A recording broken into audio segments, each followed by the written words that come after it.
تو میرا اللہ اپنے حبیب کے ساتھ کتنی محبت فرماتا ہے کہ وَلَسَوْفَ يُعْتِيكَ رَبُّكَ فَتَرْضَىٰ، اور میرے حبیب تجھے اتنا دیا جائے گا کہ تو راضی ہو جائے گا۔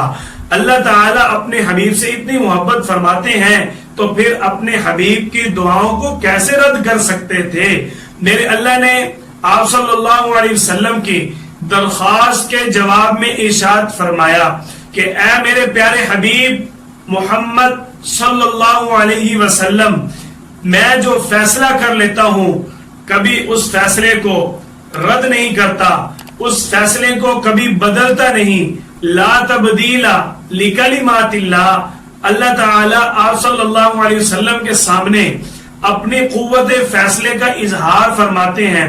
ساتھ اللہ تعالیٰ نے فرمایا کہ تیری امت کبھی قحط سالی اور بھوک کی وجہ سے ہلاک نہیں ہوگی۔ تیری اس درخواست نمبر 1 کو قبول کرتا ہوں۔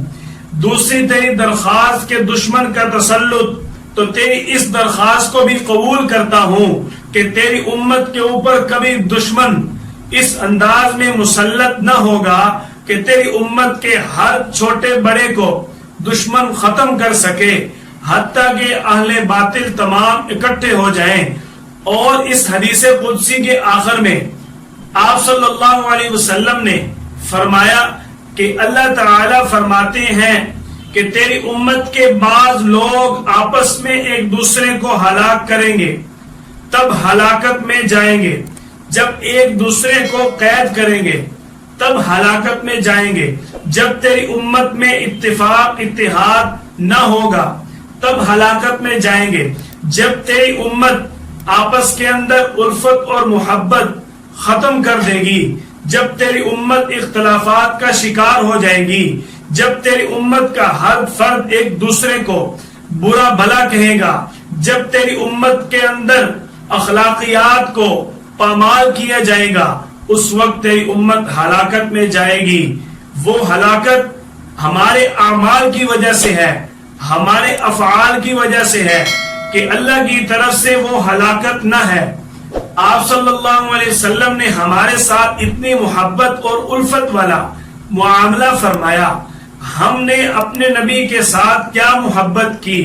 آج ہم موازنہ کرتے ہیں میرے نبی کی سنت کے اوپر میری 24 گھنٹے کی زندگی میں کتنا عمل ہے۔ میرا چلنا پھرنا، اٹھنا بیٹھنا، کھانا پینا، سونا جاگنا، لین دین، گھر باہر کے، بازار کے، کاروبار کے تمام معاملات کیا سنت کے مطابق ہیں؟